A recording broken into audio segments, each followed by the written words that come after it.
I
was in Boston.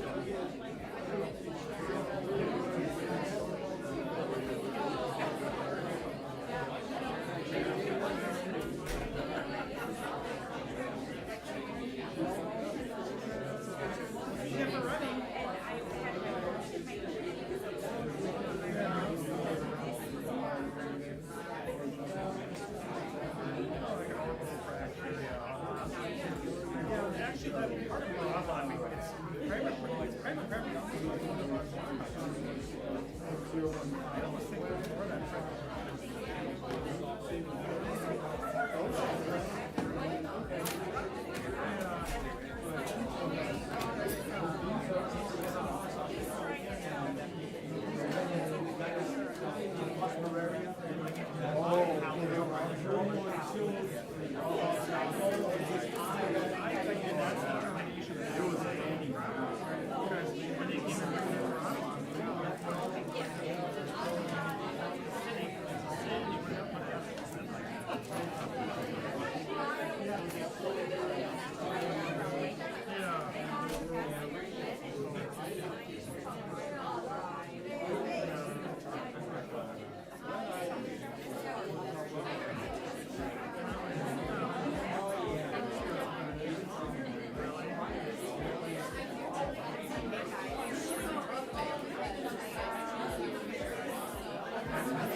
We have to do our elections.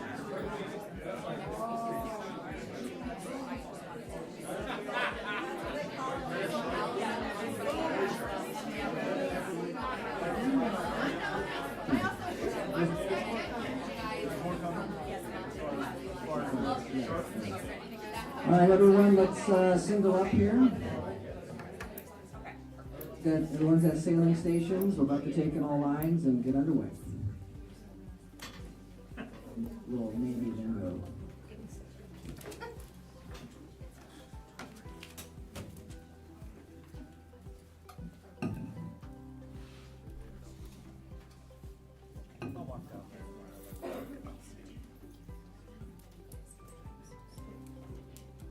All right, we have to have two separate meetings tonight to take care of some business. It's been 11 months already, so the arrow of time moves forever forward.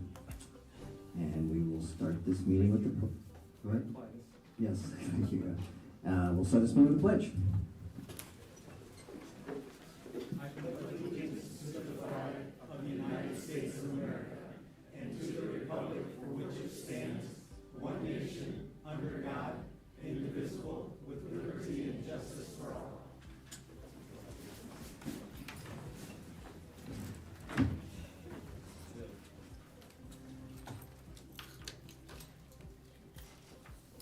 Do I have a motion to approve the... I move we approve the appointment of David Farmer, Board Treasurer, and Colleen Stallroot, Board Secretary for fiscal year 24-25. I will second that. All right, any discussion? Okay, roll call. Director Castro? Yes. Director Champion? Yes. Director Frankie? Yes. Director Larkin? Yes. Director Lynch? Yes. Director Gifford? Yes. Director Smithson. Yes. Motion carried 7-0. Thank you both for spending another year with us. All right, we get to do the oath. All right, raise your right hand on this? Yeah, raise your right hand, please. Do you solemnly swear that you will support the Constitution of the United States and the Constitution of the State of Iowa, and that you will faithfully and impartially, to the best of your ability, discharge the duties of the office of Secretary and Treasurer in the Bettendorf Community School District as now or hereafter required by law? I still say I do. I do. All right, thank you.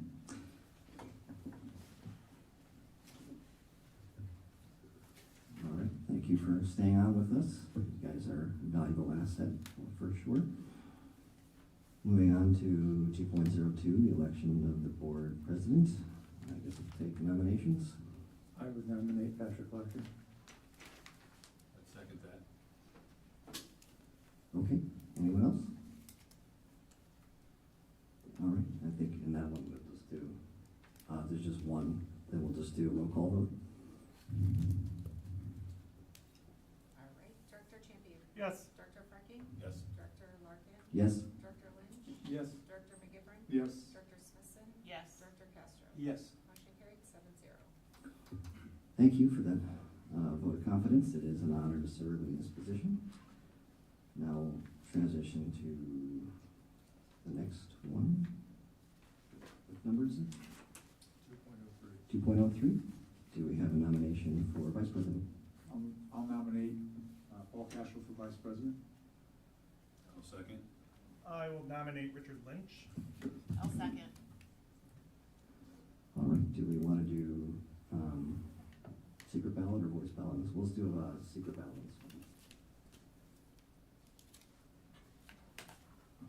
Which one is it? Vice President.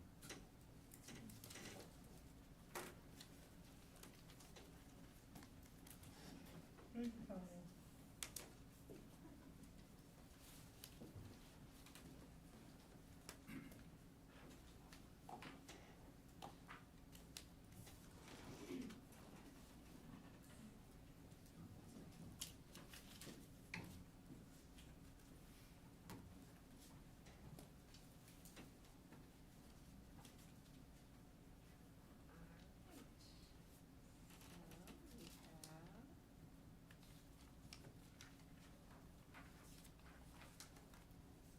have 4 for Paul and 3 for Richard.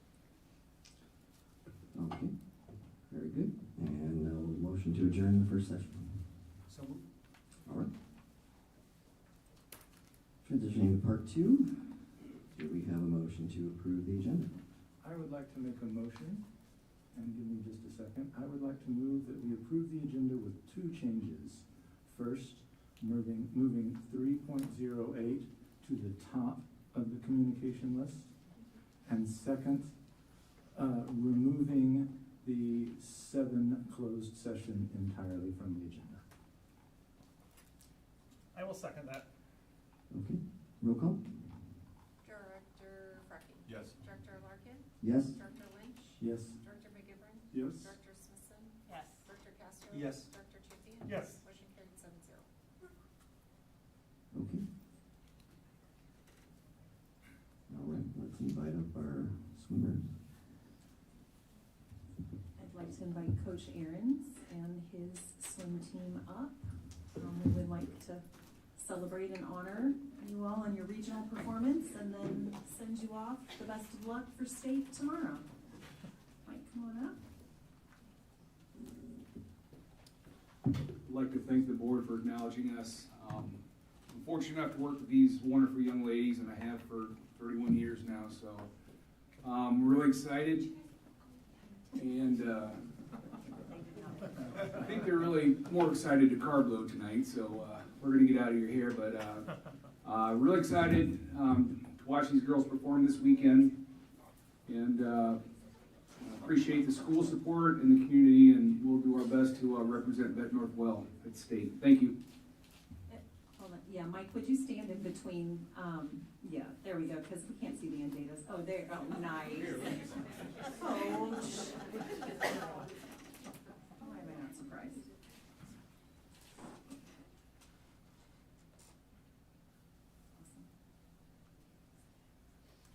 will you be playing the song Call Me Maybe on the bus? Right? Yeah. All right, well, congratulations, ladies, and good luck. This is a big deal. And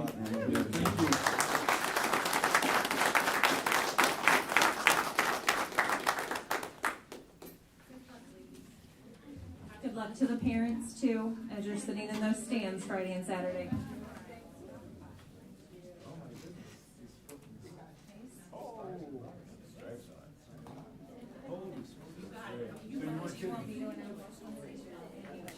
Okay. So our next recognition in honor of Veterans Day, this past Monday, we would definitely like to recognize our own BHS alum and our current staff who have served and sacrificed for our country. Tonight, Haley, would you like to introduce our guests? We have two Bettendorf High School alum, and I will let Haley introduce them, and they have a special tribute they would like to share tonight. Yes. Okay, we have one that's on the way, so maybe he'll make it, we'll find out. But yes, Haley Hoyt, Career Readiness Coordinator for Bettendorf Schools, and I just want to introduce Sergeant Joe Byrne with the Iowa Army National Guard, who is a 2022 Bettendorf grad, and we just all adore everything that Joe has done, and I asked him engaged to come tonight to share their appreciation for veterans. Take it away. Thank you, Ms. Hoyt. First of all, I'd like to start with thanking her for inviting me to be back here. It's always an honor to be back in the high school. I love to stay involved. Bettendorf gave me a lot of opportunities, so I'm grateful to be back here. I'd like to thank all of you on the school board for allowing me to have the time to speak, to honor my brothers and sisters who have served before. So for those of you who don't know me, Ms. Hoyt gave a quick intro, but I'm the youngest of five, and all five of my siblings went up through the Bettendorf Community School District, and I recently graduated in 2020. I've also been a sergeant in the Iowa Army National Guard, and I enlisted in 2019. So when I was thinking about what I want to say, I was thinking about some of the traits of veterans, and some of the things that came to mind were discipline, selflessness, and courageousness. But I think you see a lot of that in a lot of different service industries, so I was trying to think about what separates military service. And I think it's that complete commitment of mind, soul, and especially body. It's not a job that you can walk away from unless your contract is up, and it's a title that you can never walk away from until your time on this earth is up. And I know the veterans not only have pride in what they have done, but they should also take pride in what they inspire others to do every single day. One thing that is constantly preached upon in military service is to remember your why. Simply that means when things get going tough, you gotta have some things that help push you through to do what you didn't think you could. So there are many factors that go into that why, but a huge part of it is what I'm here to share with all of you and all the veterans who are listening or watching to this. The history and tradition of what those have done before us help us to push us to do what we can't do on our own. There's an old legend that says the American flag only flies with the breath that is breathed by the Americans who served under it, and this legend exemplifies what I'm trying to share. We have nothing in the present if it's not for what those before us have done. Wish I could thank every single veteran personally, but the sheer amount of people that have committed themselves to this country make that impossible. This is my best effort. To veterans, if you're a one contract or a lifer, 4 combat deployments, or never even left the base, special forces or reserves, thank you for your commitment to something bigger than yourselves, and for inspiring me and many others with the life that you chose to live and that you continue to live every single day. We salute you today and always.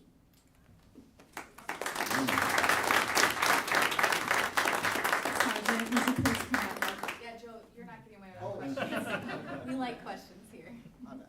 No, you're Questions, good. and then we have others to recognize. It looks like Gage just joined us, which is fantastic. Perfect timing.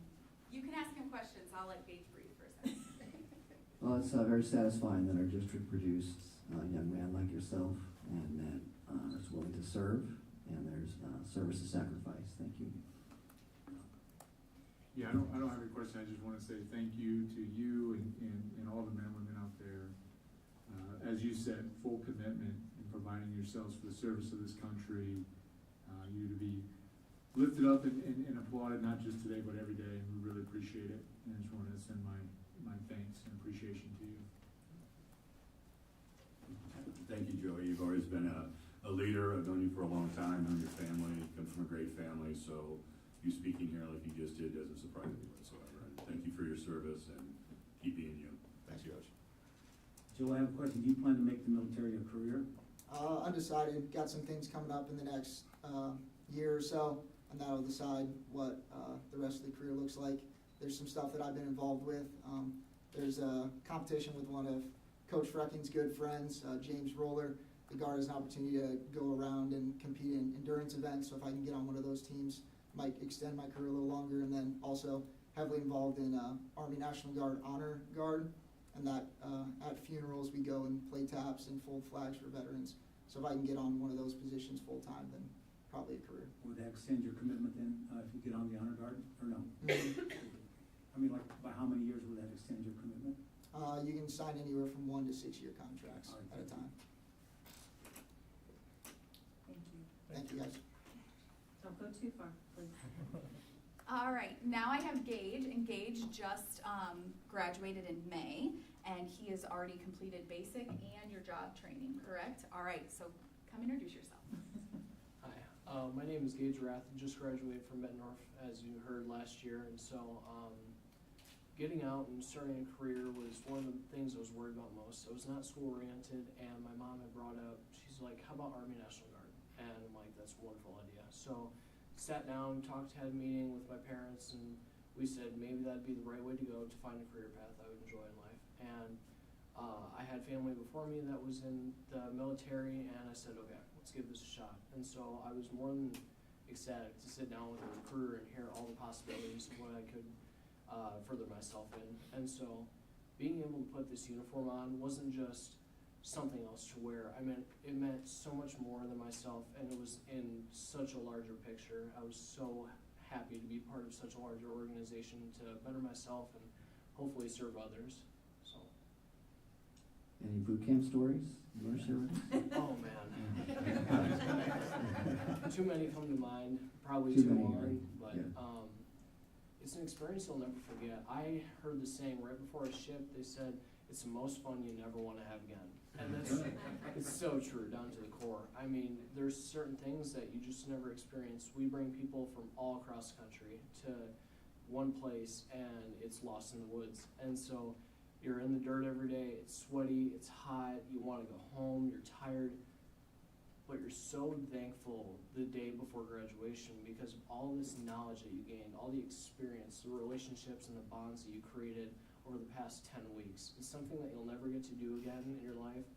And that's why I was thankful to do the split training option, and I'm really thankful for Mrs. Hoyt, being able to sit down with her and have her present this opportunity. I mean, because it better set me up for my senior year. Like I said, I wasn't school oriented, but it got me on the right track, and I knew, I'm like, okay, it pushed me to be better in school and to be better for the community, and so I loved it. What was your job training? So my job training is I'm a 12 Bravo, as they call it, or a combat engineer. So we're mainly focused on being the first ones on the ground and out in the field. So for example, today I just met everybody from my unit after coming back from training, and there was a picture on the wall, and from the 2020 derecho, we were out in Cedar Rapids and everywhere that had serious power outages and trees down and everything, and we helped with the cleanup. And so that's also an aspect of National Guard is we are a section of the Army, but we're also stateside. We're not federal, and so we get to help the community in various ways. The flooding, we do sandbags, derecho, tree cleanup, everything. I mean, you name it, we're here. Gage, where'd you take your basic training? I did my basic training in Fort Leonard Wood, Missouri. Right in the woods, yeah. Anything else? Thank you for your service. Thank you. Thank you very much, and good luck to you as you pursuing all this and things. So I'm curious if there's still I recall the mindset when you're going into like a boot training that says, keep your head low and don't volunteer. Did anybody ever give you that advice or anything like that? Lots of people. With that, I hope that everybody can take the lesson of do not listen to advice ever in life. Sure. And I mean that wholeheartedly because I had several people tell me that, and especially there was one guy I had at the place called Receptionist right when you get to camp, before you get to your training even. It's just you get all your equipment and get processed in, and he's like, just keep your head low. The drill sergeants won't notice you, they won't get your name, you'll be fine. And it told me a lot about him after a couple weeks looking back. I'm like, he was scared to put in the work. And because I had it within the first week, my drill sergeant called me out and was like, who's the fastest runner here in the company? I had to put my hand up because I just ran at state for Bettendorf on our 4x4 team. And so, just never be scared to put yourself out there in any situation. Keeping your head low doesn't help you advance. It doesn't make you a better person. It just, you stay lost in the crowd. Sure. So, No, it's a great mindset. The reason I bring that up, the funniest story I heard about that, just to share with you, because I'm sure you heard that a lot, was a friend of mine sometime back was enlisting, and I had mentioned that, the whole non-volunteer only until you figure things out, you know, and then you know what you're volunteering for before you volunteer for something, right? And he said he told his great-grandfather that he was enlisting in the Army, and his great-grandfather, as I understood it, was a part of a cavalry unit that far back. And the first thing his great-grandfather said was like, well, don't volunteer for anything yet. So I just thought that was funny. So that's been passed down through the, you know, and things. But no, I think you have a great mindset, and I think you have a great future ahead of you. So I appreciate your service again. thank you so much. Just one more question, Kate. Do you think every high school senior should go through a pre-induction Army physical? I do. Oh, great. I think Director Castro. Anything else for Kate? Okay, I'd like to ask our two board directors who have served to go stand by our students. I do believe we have Betsy in the audience who has served as well in the Washington State Air National Guard. I will get the words out, my apologies. And is Kevin Rowling here tonight? Because I think he had indicated he might be, one of our science teachers at middle school. I do not see him. Okay. Okay, let's have you in the middle. You're not gonna be able to see that with all of you, so one of you on each side. There we go, if you could stand behind him, and then if you guys can tuck in. Are we doing it? You want that push touch? Just don't mess with Celeste. She is on a mission. Okay, ready? Okay, when she's done, don't go anywhere. Oops, one more. Thank you very much. So on behalf of our school district, on behalf of the board here with us tonight, and on behalf of our families and students in our community, we want to thank you for your service and your sacrifice, for all that you have done and given up to serve our country so selflessly. So thank you very much. Thank you.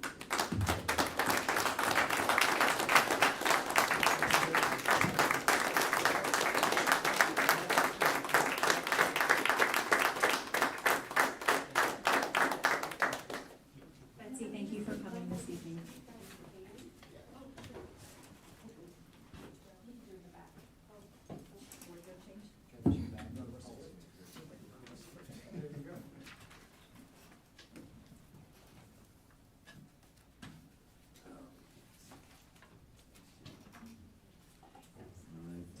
National Friendship Week. Back to Haley. Haley too. She's busy as well. You guys know I cry every time I come here. You do this to me every time. Okay, next. Oh, am I supposed to talk? You ready? Okay. Next up, I'm here for another really special group of students. So next week is the National Apprenticeship Week, and I thought that this would be the perfect opportunity to celebrate the 2 Bettendorf grads that have officially completed their Iowa registered apprenticeship. So if I could have Peyton Morse and Owen Allison come up with me, and you guys can bring your friends with you. Well, tonight you're his friend. So these students graduated in May, and they each have individual apprenticeship opportunities. So I'm gonna let them speak to those, but I just wanna take the chance before I hand it over to thank these students for all of the time and effort that they put into apprenticeships. I haven't been here recently to talk about apprenticeships, but just as a reminder, this means that our students were not only taking their high school classes, but additionally taking college classes that had to do with their apprenticeship and working many hours a week. And each of them also gave up their junior summer, so the summer in between their junior and senior year. What is going on back here? the summer between their junior and senior year, they were working like up to 40 hours a week. So they were full-time working while their friends were being kids and enjoying their summers. And I just find that so commendable that they made this choice to work extra hard during their school year, but also over their summers. So I want to appreciate them for that. And then also thank their employers who were giving them the opportunity to work. These are paid apprenticeships, so they were being paid for all of this work. So I'm gonna let Peyton start and introduce herself and what she did, and then we'll introduce her sponsor that is also here. So Peyton, go ahead. I'm Peyton Morse. I graduated in May of this year. I did my apprenticeship with Medic EMS, and when I started, it was just Medic EMS. It was a not-for-profit company. Now, as of January 1st of this year, we transitioned to being part of Scott County. So now we are Medic EMS of Scott County. So starting in May of 2023, I started working as a VST, so doing paperwork and stuff with Medic. And then over the course of the summer, I did an EMT class that was 8 weeks long, so it was half the time of the normal EMT class. So I spent my summer working and going to class every Tuesday night for 5 hours.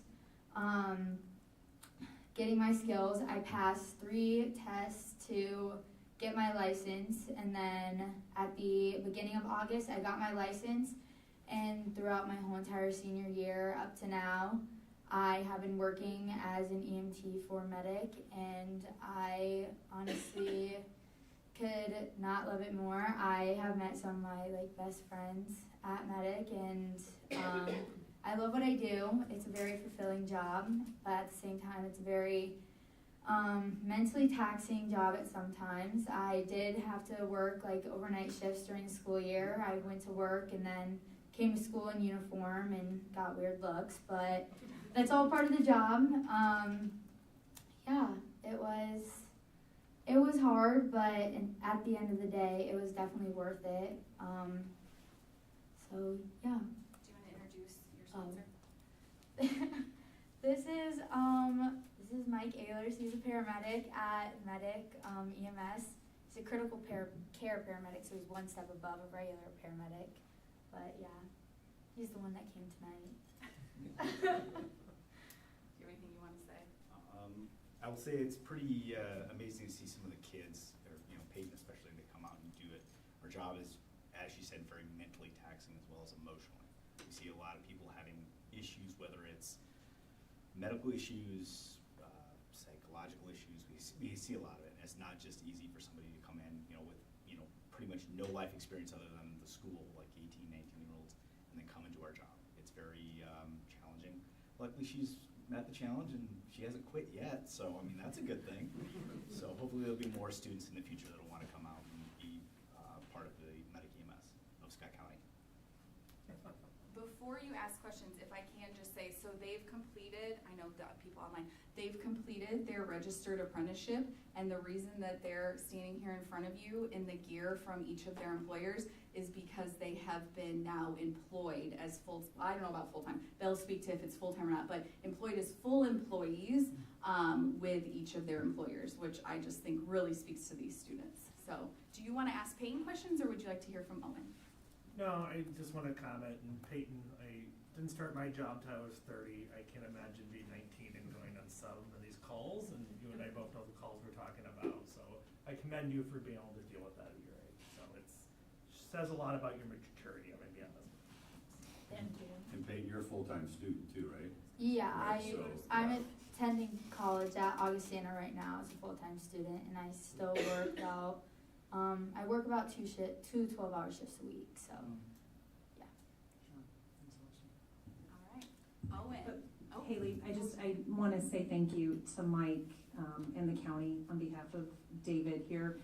And you especially, when we started down this path, they had an experience. Peyton was 17, and really the requirement was 18, but Medic they weren't at county, but Haley and Medic worked with the state so that Peyton could pursue this opportunity. And so I want to publicly thank all that Medic did to make that happen. as well as Mrs. Hoyt, so that a student who had a dream of getting experience in this arena was able to do that. Yes.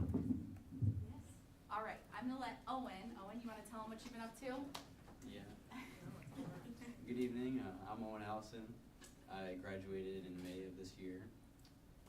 Throughout my senior year, I was working with John Deere, being a part-time student and part-time employee.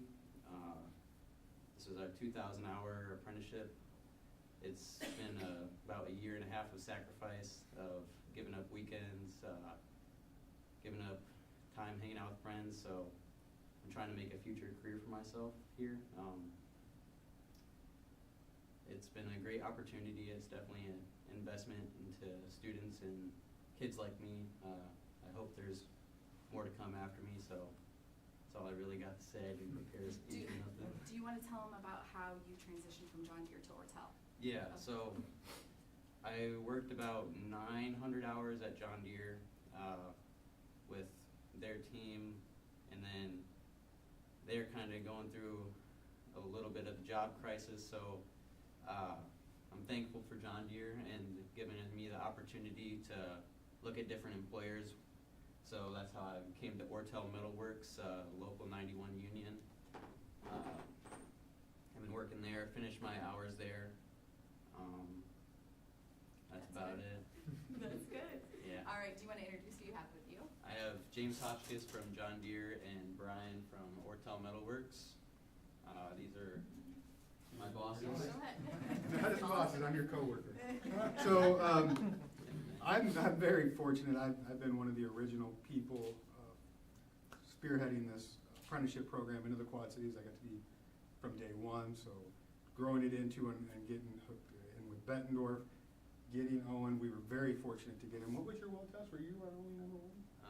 No, I got. You were pretty high? I was pretty up there. He was pretty high.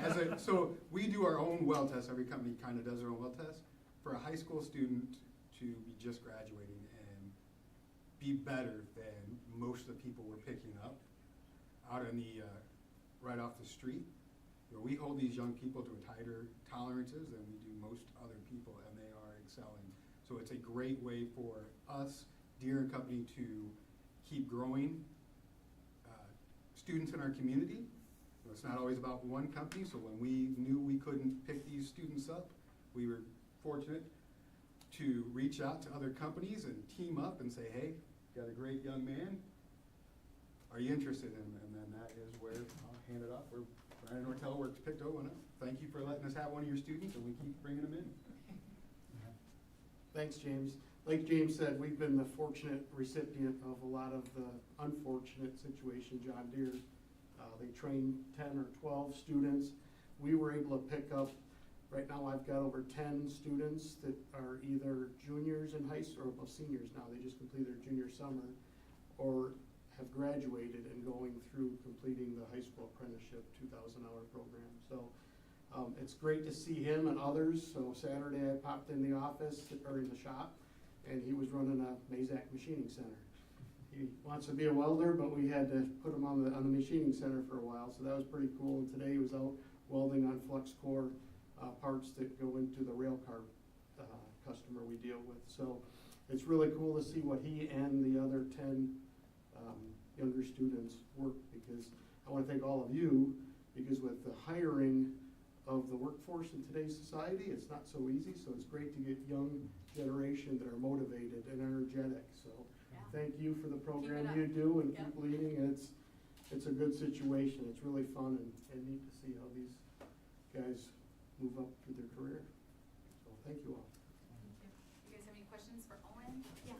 Owen, I'm impressed with all the hours you put in, when most kids your age are probably on video games, and it's impressive. It really is. I have high school, college, you know, so it's very impressive that you've done that. What's your favorite part of your job? Doing something I enjoy. I have a passion in welding, so I'm trying to stay in that, and it's something that I'm passionate about, growing my career and making my life better in the future. Sure.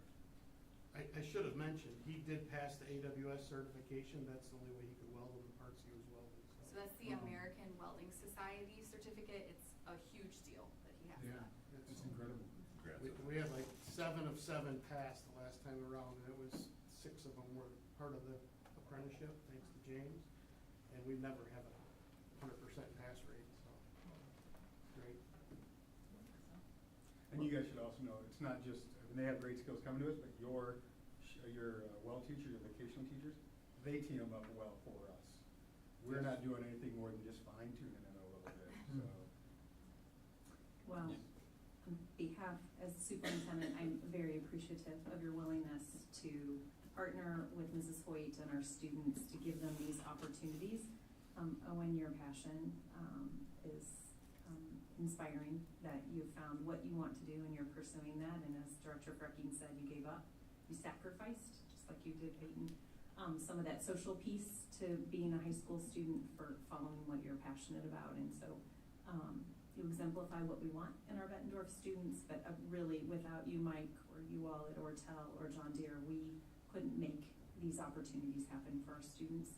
So thank you for working with our students and what you do to provide them with these amazing opportunities to learn and grow, and hopefully keep them close by in our community.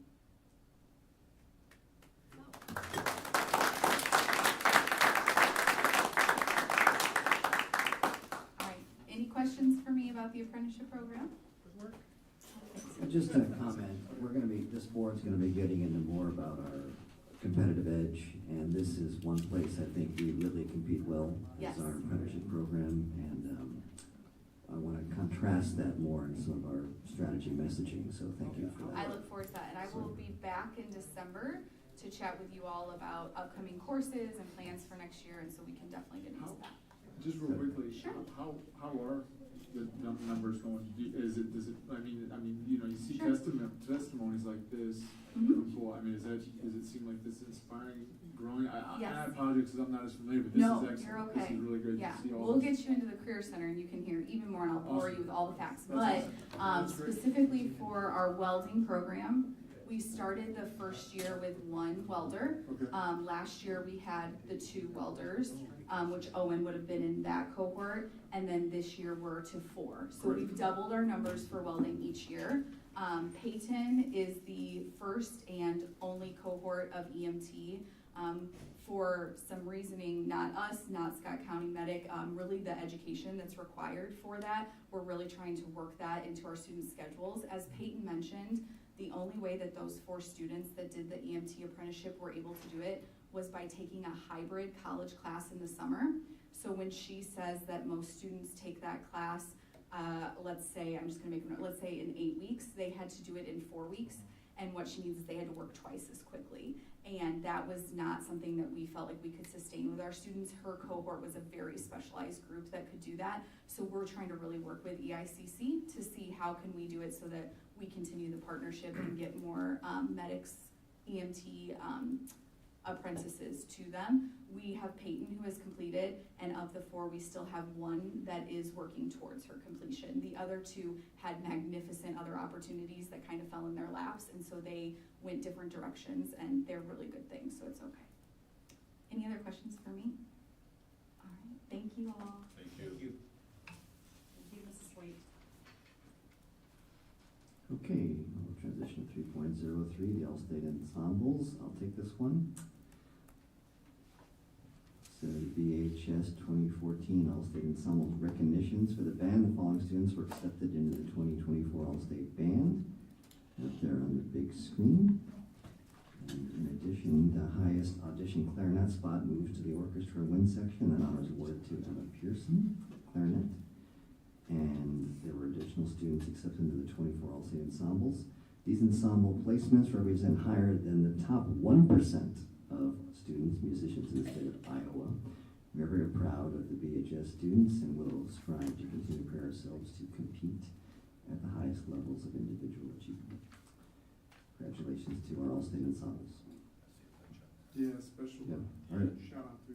And a special shout out board to members. certain board members. Yeah, because it's your expert tutelage. Sophia Lynch. Shuttle you the lessons. Yeah. That matters. All right, now, I'll say anyone here, so we'll transition 3.04, Junior Honors Orchestra. And I'll let Director Lynch take this one. The Iowa Junior Honors Orchestra Festival is a statewide honors string orchestra experience, a one-day affair held at the same time as the All-State Music Festival and the Iowa Music Educators Association State Convention. It's held on the campus of Iowa State University in Ames, the same complex as the convention in All-State. There are 2 orchestras of equal ability in the festival, each with about 90 participants. The groups are composed mainly of 8th and 9th graders with a few advanced 7th graders, and we have 3 students, no, we have more than 3, we have 3 categories, 3 instruments that have been selected to participate in the Junior Honors Orchestra 2024. Hadley James and Ainsley Pondell on violin, Max Cockane and Isabella Wainwright on viola, Ellie Bradshaw and Luke Levitt on cello. Well done, congratulations. All right, transition to Yearbook of the Year award is our resident librarian to take that one. Sure. All right. This year's, the yearbook staff won the Yearbook of the Year award for The Story Starts Here from the Iowa High School School Press Association. The conference is held at the University of Iowa every year, and among the schools in our class who registered and entered the contest, we got the top prize. Students also took home 14 first place awards, 10 second place, 6 third, and 10 honorable mentions for a total of 40 awards out of the entire 62 we entered. There are people who, you want me to read all of those? Okay. So those names are listed here. What an achievement. 2/3 of those awards were won by our staff. I think that speaks volumes to Mr. Staber, who works with that group and that communications class. I think that's an amazing opportunity for our students. If you know about our class, the way our classes are done, I just think they're so lucky to work with Mr. Staber. My own child has Mr. Staber and just cannot say more wonderful things about that teacher. So congratulations to all of those people. All right. Very impressive. Just 3.06, I think we'll let Colleen take this one. Just kidding, Director Frecking. Director Frecking, I know this one's for you. Can we recount that vote we did a little while ago? Bettendorf won the George J. McCabe Senior Memorial Trophy. It was awarded to the varsity football team with the best record in Scott County. It was presented at the Columbus Club, a weekly grid club luncheon highlighting local college and high school football teams. The grid club has been running weekly during this football season for 78 years. The trophy, initiated in 1965, went unwarranted after the 1986 season until today. This is a great honor for our Bettendorf High School and our student athletes and coaches. Congratulations. And Coach Wiley gave he was unable to be with us tonight, so we're sad that good, but there's a great picture up there of them accepting the award. And those are the captains. Yeah. All right, very good. 3.07, Director Champion, I think this one's for us. Yes. 3.07, Bettendorf High School Student Council to receive IASC Honor Award. Bettendorf Council was presented with the following honors at the state and national level, both of which are the highest honors achievable for high school student councils. The Iowa Association of Student Councils State Honor Council Award with distinction. United States National Association of Student Councils National Gold Council of Excellence. Additionally, Finn Boyle, student body president, presided over the conference as one of 3 state presidents. Surya Alla, Bettendorf sophomore, was selected as one of the 4 incoming state officers. She'll be inducted this spring and serve into her junior year. Finn states that neither his awards nor the opportunity for Ms. Alla and I serve at the state level would not, I cannot read it. To serve at the state level would be possible without the continuous support from you and the rest of Bettendorf's administration. For that, I thank you on behalf of BHS Student Council. Sorry I murdered some of that words, but congratulations, and I think it's your turn up there anyway. So. All right, next up. Thank you for being here. Oh, well, hello. Well, that's exciting news right there, isn't it? Yeah, it is. Perfect leadway into. It's a good thing we changed the agenda. So. Well, as most of you know, Hunger Drive ended this past Thursday, and each year we always strive to help the community through Hunger Drive and raising food and money to help those in need. And this year, in a matter of 6 weeks, we have raised 66,000 pounds of food.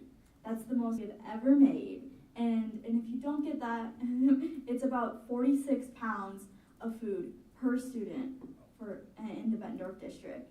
And you still don't get the magnitude of that. It feeds a family of 4 every single day for 42 years. It's amazing to know that we did that. And I'd like to shout out every single school member, because each and every one of them worked incredibly hard, whether that be standing out in the cold and the dark outside of Hy-Vee and Fairway asking for donations, walking around neighborhoods knocking on doors, or organizing large events where they have to email so many teachers and work with a lot of students and staff members. We would not be able to do all these things if it weren't for all the willing people in the Bettendorf area to help us, whether that be going to capture the cans, going to our volleyball tournament, or sponsoring our playoff football game. While we did not win first place, that did not stop us from cheering our hearts out and admiring the extraordinary work we had done throughout the past 6 weeks, because we recognize that our impact lowered the number of students that go hungry every day.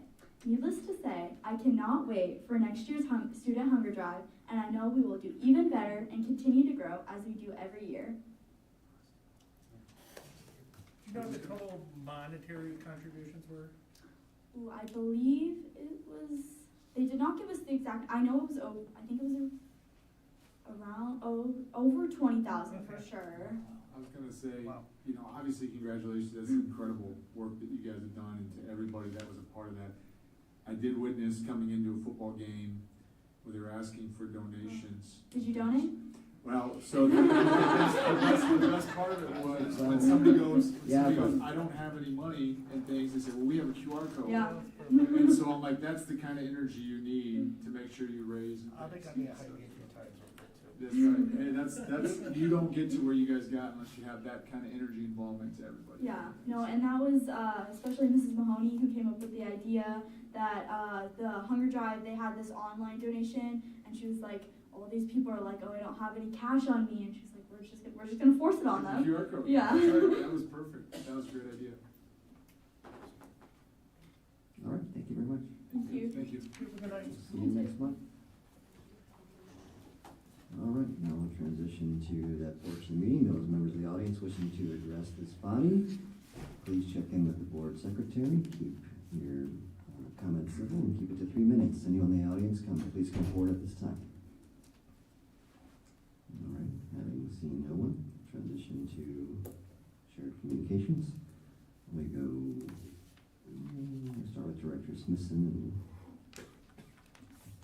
I don't have a lot to share tonight.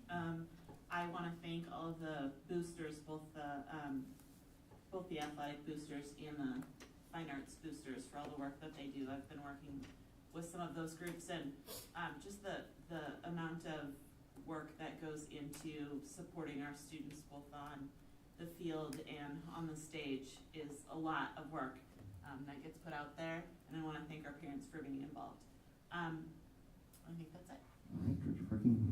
I just want to do a shout out to the Optimist Club that's at middle school. They put up all the flags for Veterans Day. The kids all met up there on Sunday, the day before. They put them all up.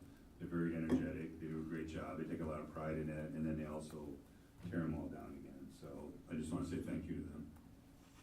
All right, Director Lynch. I had great fun at the play last weekend, and so I think that's it for me. All right. Director Jamie. I don't have anything today, thank you. I'll just say this is my favorite time of the year, not just because it's getting colder, because it's the smell of sweat and wrestling mats in the air. And so I just want to say a special shout out. I've been, familiar with the Bettendorf Wrestling Club. This was the first time I have our youngest was involved with the girls side of that. And she went into it hesitantly, but now with being in there and the way they do it and the way the girls run that program, she's really excited to go in there, and it just warms my heart to see when they can make something like that, something like wrestling, which is pretty tough, a lot of fun, and then getting these girls involvement, now that girls wrestling is sanctioned in Iowa, and seeing that program build and seeing it build here in Bettendorf. So just a big shout out to all the girls that are involved with that part of the program. I know it's kind of it's a building and growing thing, but it's really incredible to see the representation in Bettendorf and things. So big shout out to them, and excited for the wrestling season here. That sounds like you. Yeah, all right, Director Kester. Just on Veterans Day, I attended the Veterans Appreciation Day at Herbert Hoover. And Principal Esbaum did her and her staff did a wonderful job of arranging all the things that happened that day. The students sang 2 songs in appreciation to the veterans that attended. They announced the veteran or whoever with the family, and the students stood up and they waved at each other. It was really great for the student to recognize their veteran or whatever, and the veteran to recognize their student. They played the songs of all the branches of the military, including the Space Force portions of it.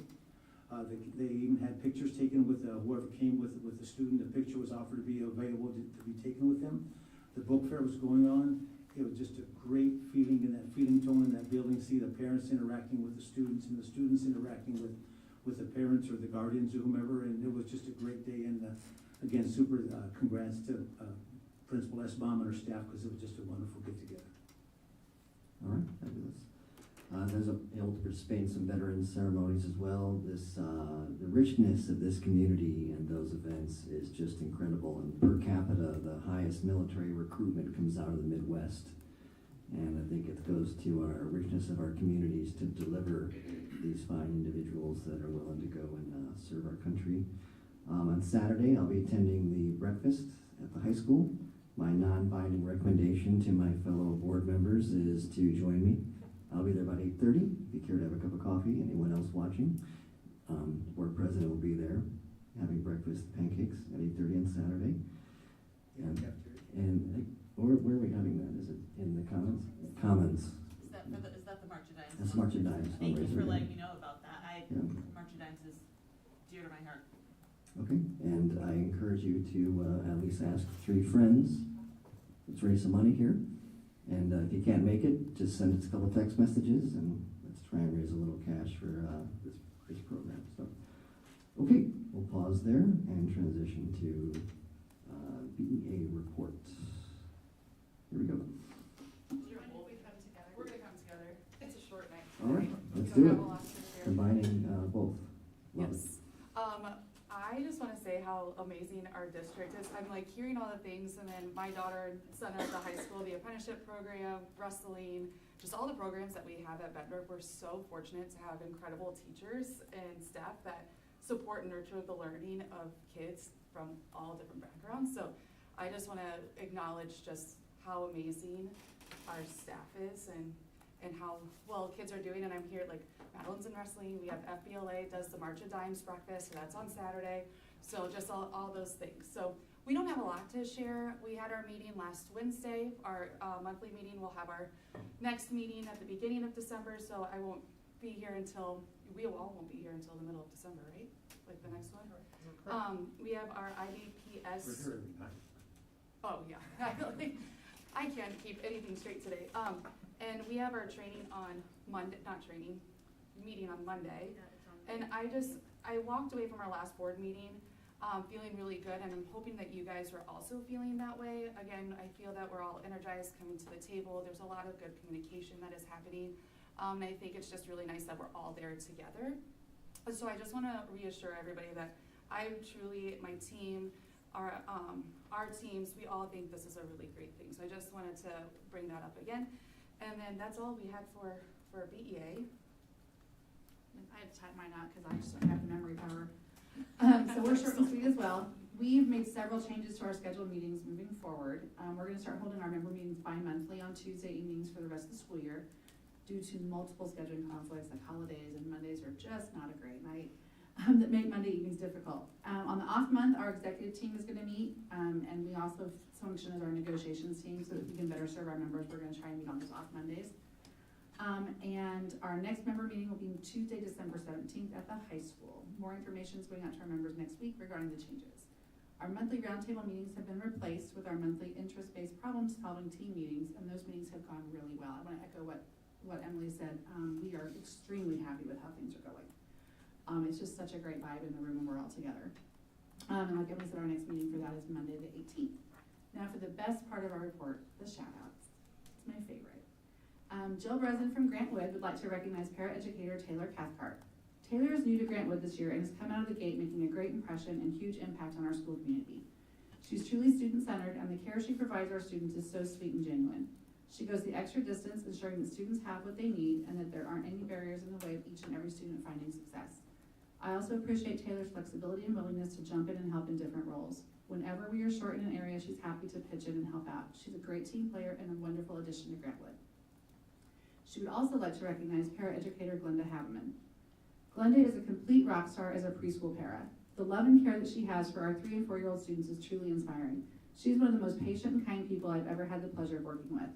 She builds lasting relationships with students, and it's so fun to see how our former preschool students react when they see her in the hallway, cafeteria, or other common space. Glenda has also helped us a great deal with para coverage in older grades once preschool is dismissed for the day. While switching from 3- and 4-year-old students to 10- and 11-year-old students may seem like a daunting task for her, she handles it like a champ and has quickly become a kind, caring adult that our older students know they can count on. Glenda is a huge asset to Grant Wood, and I'm so thankful that she's on the team. And we finally have a shout out from Central Office. Dr. Morse would like to recognize Tim Misek, our transportation supervisor, and Steve Meyerman from Maintenance Operations from BSSA for dropping everything on Friday, November 1st to help get our state cross-country team back home safely. They left around 8 p.m. that evening when the vehicle our cross-country team was driving was experiencing difficulties. They drove another vehicle up to them so they could get home quickly, and then proceeded to drive at 45 miles an hour in the vehicle that was experiencing challenges, finally arriving back to Bettendorf around 1:30 a.m. Because of your selfless service, our athletes and coaches made it home safely, and I truly appreciate your dedication and passion to your jobs in our district. Keep sending in those shout-outs. That's a hint, ladies. They're a small thing that can mean a great deal. Jamie and Karen, Celeste, Miley, Kurt. That's my favorite part for them. Just a little bit of name dropping. Thanks, everybody. Have a great night. All right, thank you, ladies. Thank you for being open to the IBB process, and I'm glad to hear that. Please continue. All right, Superintendent's report. Okay, so in a little bit, you guys will be reviewing a proclamation and hopefully approving it. A proclamation for American Education Week, which is next week. I want to thank all of our certified and classified staff and our administrators for the countless hours they invest, go above and beyond to ensure students receive a first-class education.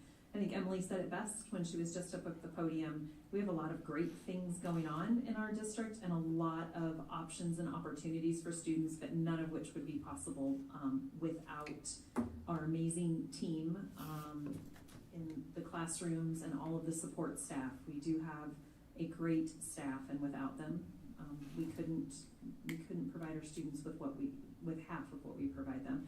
And staff, thanks to a partnership that Celeste has forged out in our community and some generous donations from a local donut place, right? Can I bring the cat out of the bag? With Dunkin' Donuts locally, there will be treats that will be delivered to all of our schools, to all of our staff early next week. It's just a very small token of appreciation for all that they do. We appreciate everything. Today is World Kindness Day, so our buildings hosted a variety of activities throughout the day to engage staff and students in acts of kindness. I know at the middle school, staff wrote different words, phrases of kindness, and the PBIS team was going to go around and place them on student lockers tonight. I know at the high school there were messages of kindness that were spread all over the walls. I think there were treats that were handed out. I heard there might have even been a bullhorn that was in process, getting kids excited. So I appreciate staff and administrators' willingness to engage students in different ways to remind us that the world we live in today can be tough, but even just one small thing, a smile or a word of kindness can really go a long way in making our district a better place.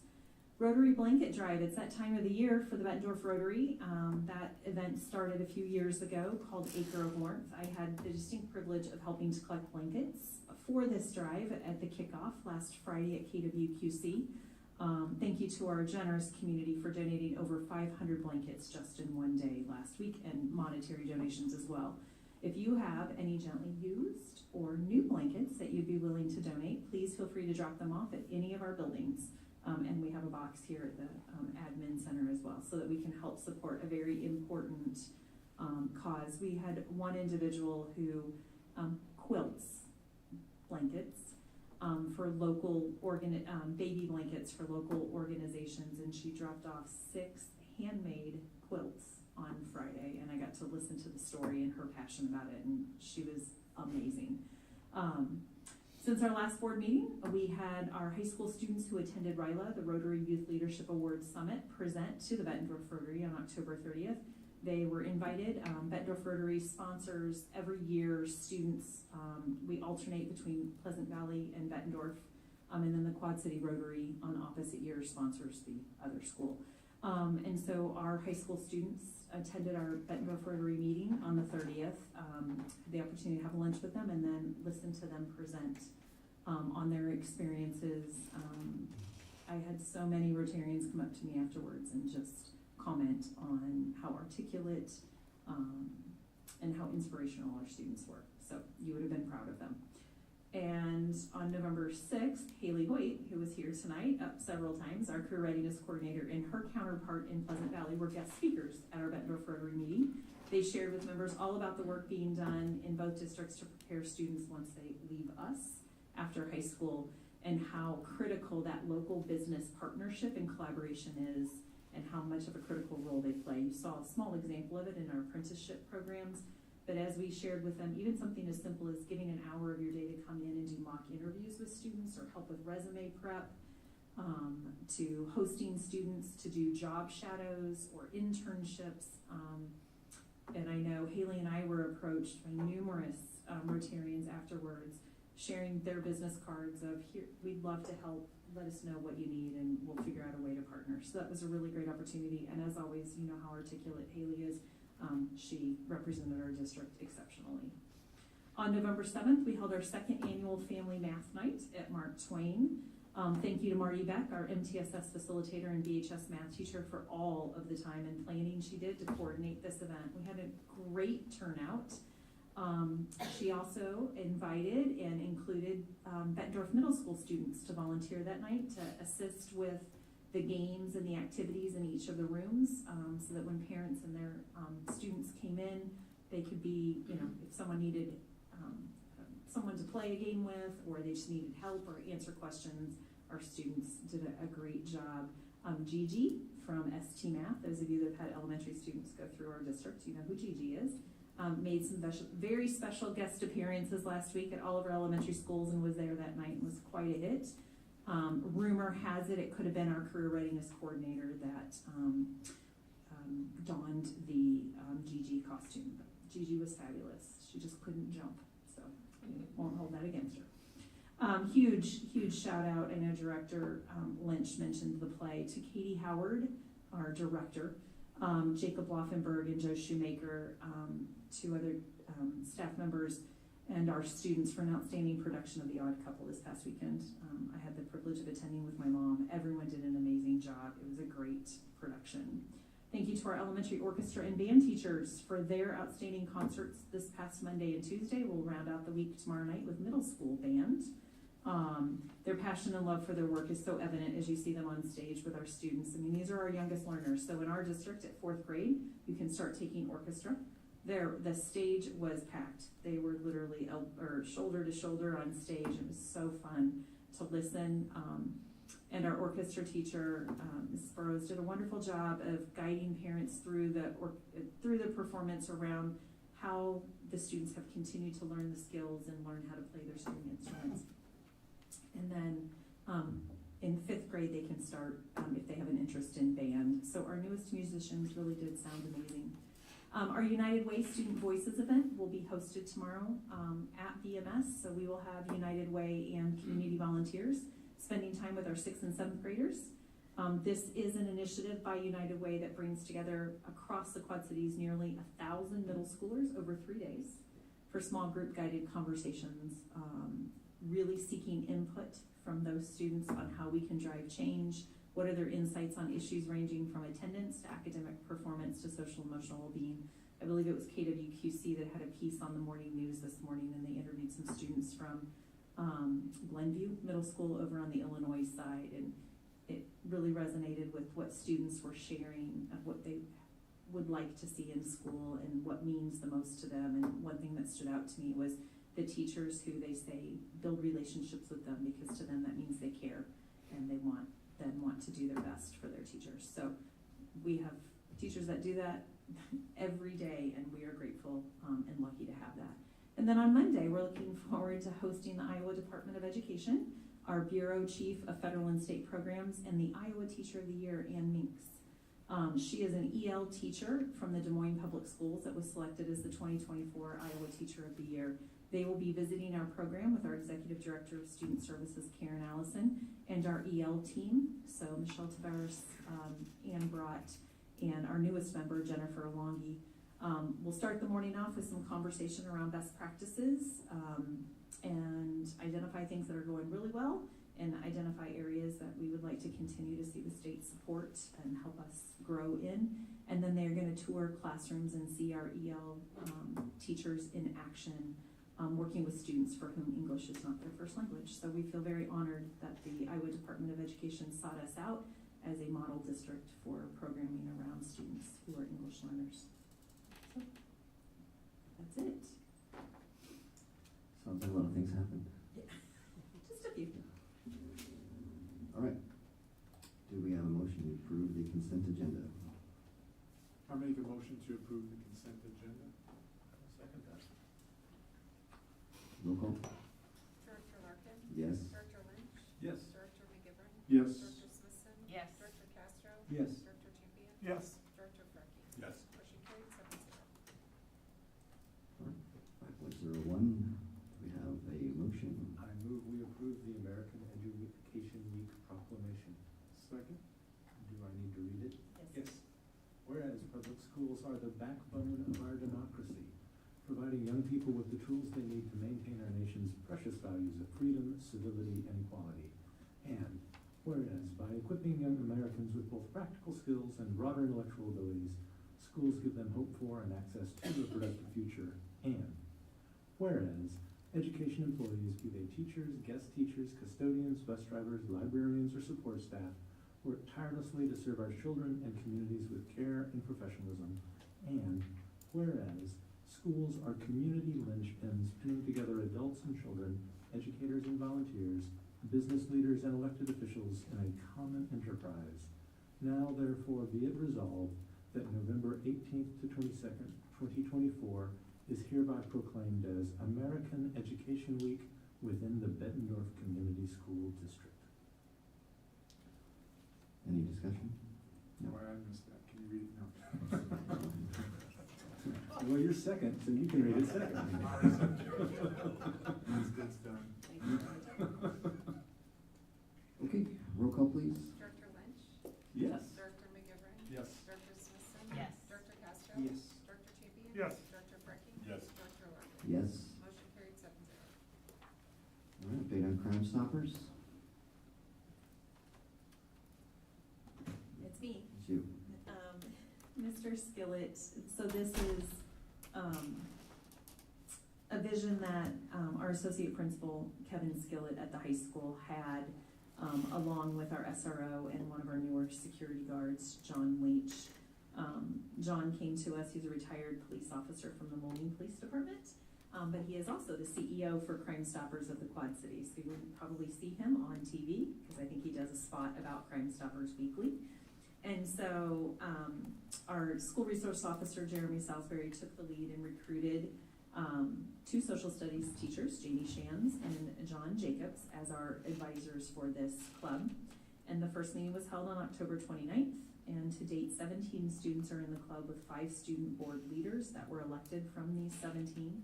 And to date, 3 crimes have been reported with 2 payouts issued.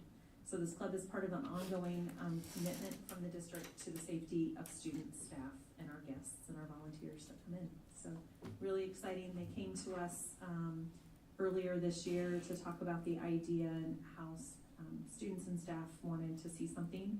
Obviously, with John's background and passion for this work, it has evolved and very quickly taken off. 17 students in like a month is to be commended. So, unfortunately, Kevin was unable to be with us tonight.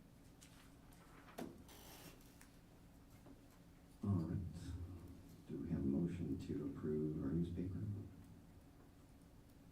I move we approve naming the Quad City Times as the district's official newspaper for publications. Second. Okay. Roll call, please. Director McGivern? Yes. Director Smithson? Yes. Director Castro? Yep. Director Champion? No. Director Larkin? Yes. Director Larkin? Yes. Director Lynch? Yes. Motion carried 6-1. No. Okay. Approval of resolution and naming depositories. Motion, please. I move that we approve the resolution naming depositories for 2024-2025. Why is the attachment? Yeah, there is no attachment. Yeah, Nope, the there's no attachment is attachment. missing. This is a standard annual meeting item. Yes, it is, and I don't know why the attachment is not there. Do we have one we could see and then it could be attached? Yeah, let's pause this one. Can we table this and come back to it? Are you guys comfortable with that? And give staff a few minutes to, we can maybe just move on to 505 for a minute. Okay, procedurally, do we have to make a motion and table it for?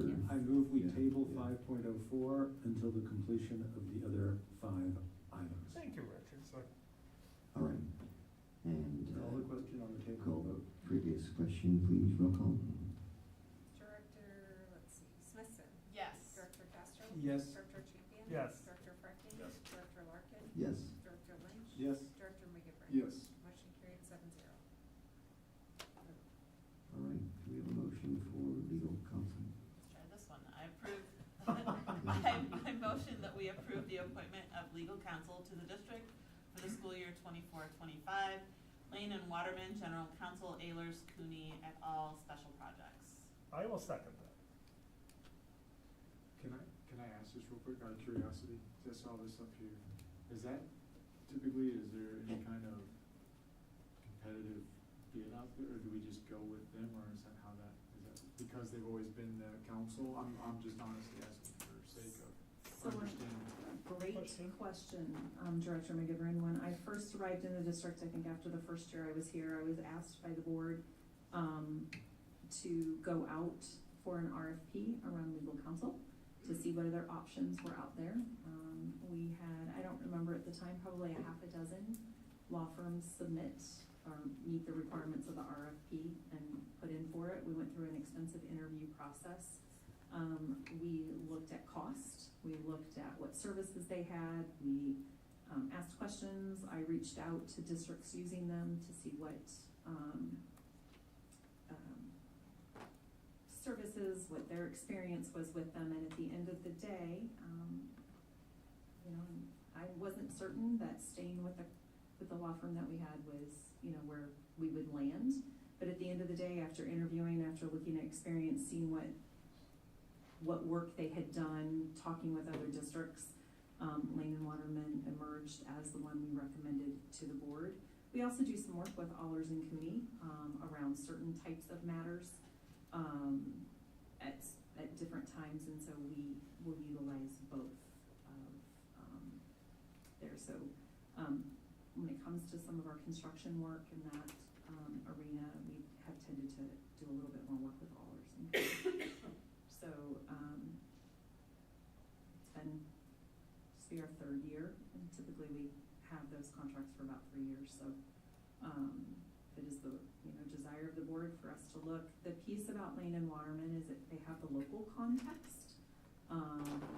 If they're needed on site, we're not paying for them to travel from Des Moines, because most of your other law firms are coming in from Cedar Rapids or from Des Moines. in terms of my work with the various law firms, also when we have cases that get filed through the insurance, and they will assign out to various law firms across the state, depending on what the area is that that legal matter is involved with. I will tell you, these are the two law firms that I feel the most comfortable working with after having worked with others across the state in my short time here. But if that is something we would So like us to. this would begin their third year, or they've done 3 years with us now? Well, in terms of when we last did the RFP, I think they've been I with the see. board, with this board for quite some time. Yeah. And Ayers and Cooney were added at that point. At the last RFP Yes. point? Yes. How often have we historically done RFPs for legal counsel? I don't have an answer to that. That's the only one I have in my experience on the board. I'd agree with Richard. The one you have not experienced, or you have experienced? I've seen one on the board, and that was 3 years ago. The one that was 3 years ago? Okay. Other than that, we've not really ever done. Was that who we had before too? Prior to that Waterman RFP? was, From yes. your history on the board, it was Lane and Waterman. Okay. Lane and Waterman is one of the only local, correct? That On deal this with side of the- education. On this side of the review, you have one on the other side. They'll do some work in education. Most of the local firms I've found around here deal a lot more with municipalities and cities. And there is a little bit different work. I mean, there's a different angle that comes to that. You definitely want someone that understands Iowa education code. There's some uniquenesses. As Miley and I were working through a situation today, and it was very complex in terms of some of the nuances in the code. And when we were searching on our own, it was interesting, private sector and municipalities kept coming up, but not so much around the education sector. And had we applied that, we could have, maybe not gone in the, wouldn't have been fatal, but it would not have. Been great. Correct. Because the education piece to it adds a layer. The other piece that Lane and Waterman can do, they have expertise in our arena of special education. So when matters come up around special education, they're, like I said, they are local, so they understand the local context and community, but also we are not paying travel costs to come 3 hours across the state, or even an hour and 45 minutes across the state. Do we know what our surrounding districts use? Do they use Lane and Waterman as well, or do they use others? My understanding is most of them use Lane and Waterman. They have different counsel, like they have different attorneys. Davenport and PB do. I believe North Scott does as well.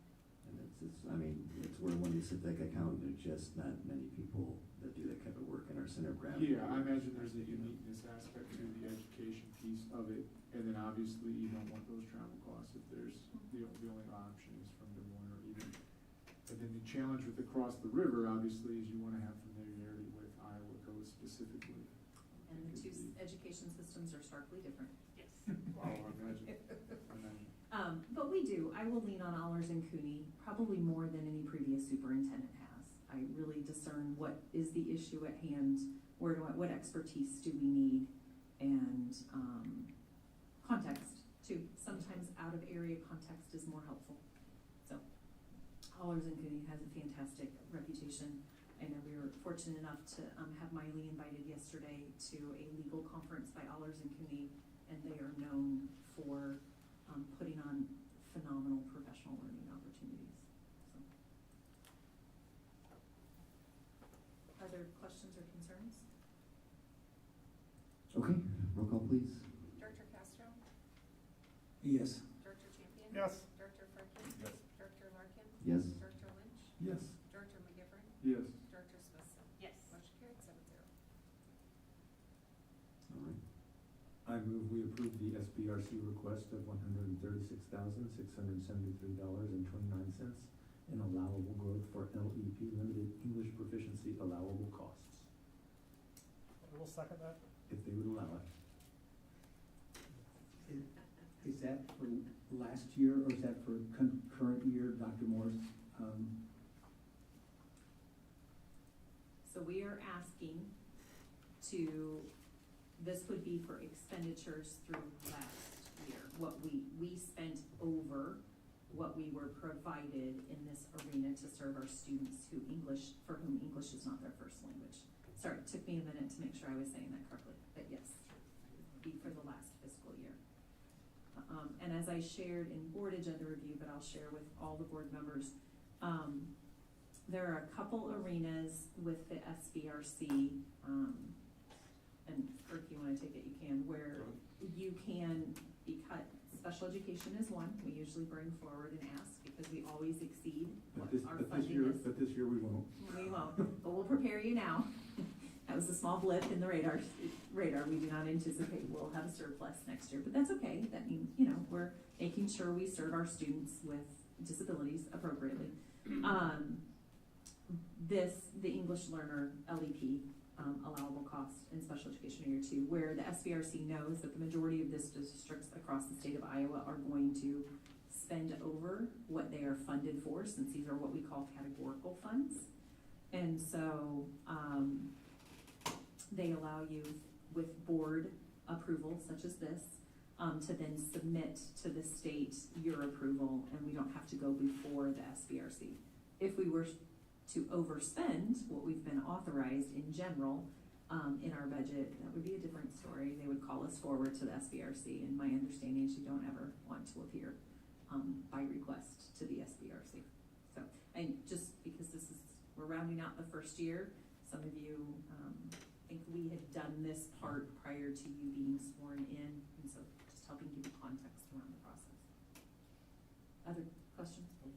So just to make sure, this is for our English language learners, right?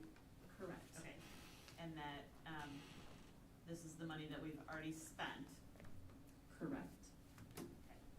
I just wanted to double check. The other unique piece to this is these are what you call your Title III funds, federal funds. Yes.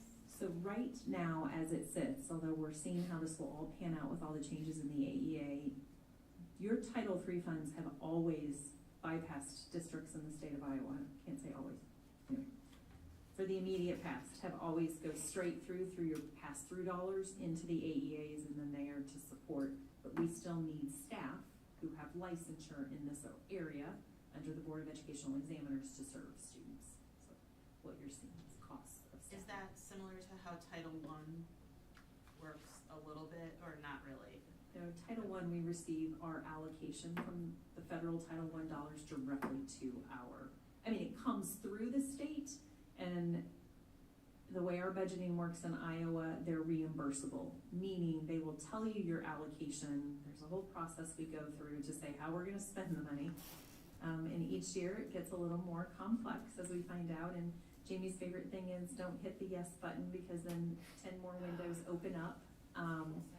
And that's fine. I mean, we should be held accountable to how we spend those dollars and explain how they're gonna be used. And then on a quarterly basis, you expend the monies, right? You submit ledgers and other documents to show how you spent that money, and then they reimburse us back in for what we submit for. So it's a reimbursable process. For Title I, not right. Title I have a question more about Title I, but that doesn't really fall under here, okay. so, okay. Happy to follow up, or however you need to have that question answered. Anything I missed on the LEP allowable costs? So this will be an annual piece, just like you see the depositories, the newspaper, legal counsel. It's part of that perfunctory type of piece of work that we have to do in education. Okay. Okay, roll call please. Director Champion? Yes. Director Fricking? Yes. Director Larkin? Yes. Director Lynch? Yes. Director McGivern? Yes. Director Smithson? Yes. Director Castro? Yes. Motion carried 7-0. Second and final read of policies. Motion please. I move we approve the policies as presented. I can second that. Second and roll call. Director Fricking? Yes. Director Larkin? Yes. Director Lynch? Yes. Director McGivern? Yes. Director Smithson? Yes. Director Castro? Yes. Director Champion? Yes. Motion carried 7-0. And first read of policies. No motion needed. All right, and our placeholder item. Well, back to discussion. Hold on, we need to. Discussion on the policies. Okay. Yep, go ahead. So a few of these policies, well, as you can see, most of the revisions are related to being aligned with updated recommendations from IASB. A couple of these policies are part of what we call our annual review. desk audit. 5-year Yeah. review? Well, they're all, yes, the 5-year review, but we also, with the state on December 15th, there is a list of things that we get to submit as part of our annual desk audit. Out of the curriculum office, they have one lens of the desk audit they're working through, and then out of student services, Karen's working on a similar one, but for all of our preschool early learning programs. They're intensive processes, and so some of these policies are on for your review, so that we can make sure we're in line with the updates, either to code or whatever has driven that update, but also so we can send the most up-to-date version to the state when we complete our audits, our desk audits. Were there any questions about these policies on the first read? I realize we'll bring these back on December 11th, but were there anything that stood out to anybody in terms of questions? And if anything does between now and December 11th, please reach out so we can work to address those questions prior to the December 11th meeting. Thank you. All right, we'll go back to 5.04. There is already a motion and a second. Oh, thank you. Oh, And there's depositories have arrived. They have arrived. We will need. That's sharp, that's AI at work right there. It was called teamwork out there. And shout out to Christy Henson for helping as well, who's at home, and Mr. Pratt for figuring out why the attachment did not get loaded. I do think we need someone to read, since it is a resolution, that I first believe you paragraph. made this motion, Linda. Fine. Okay. Yeah. It's important to note, we list a lot of banks, we don't use that many banks. It's sort of a pre-approval process, if you will, that if we were to ever decide to. So they're in our pool of banks. They're in the pool, but we for only use. Consideration of use if needed, but we Yeah. don't use them all. As I look down that list, we use, I think, 4 or 5 of those. Okay. But these would all be, you gotta be on that list if we're gonna use them. Correct. And our main bank, would you say that we do business with is Quad City Bank and Trust? Correct. Okay, you ready? Resolved that the Board of Directors of Bettendorf Community School District in Scott County, Iowa approves the following list of financial institutions to be depositories of the Bettendorf Community School District funds in conformance with all applicable provisions of Iowa Code. The school district treasurer is hereby authorized to deposit the Bettendorf Community School District funds in amounts not to exceed the maximum approved for each respective financial institution as set out below. All right, roll call. Director Larkin? Yes. Director Lynch? Yes. Director McGivern? Yes. Director Smithson? Yes. Director Castro? Yes. Director Champion? Yes. Director Fred? Yes. Motion carried 7-0. Thank you all. Thanks, Kurt. Thank you, Kurt. All right, upcoming calendar items. I don't see the breakfast on there, but just a reminder again, Saturday breakfast. For those going to IASB, I'll see you there. And then happy Thanksgiving, and we're back for our December meeting. All right. Well, folks. So moved. There we go, so moved, it's over.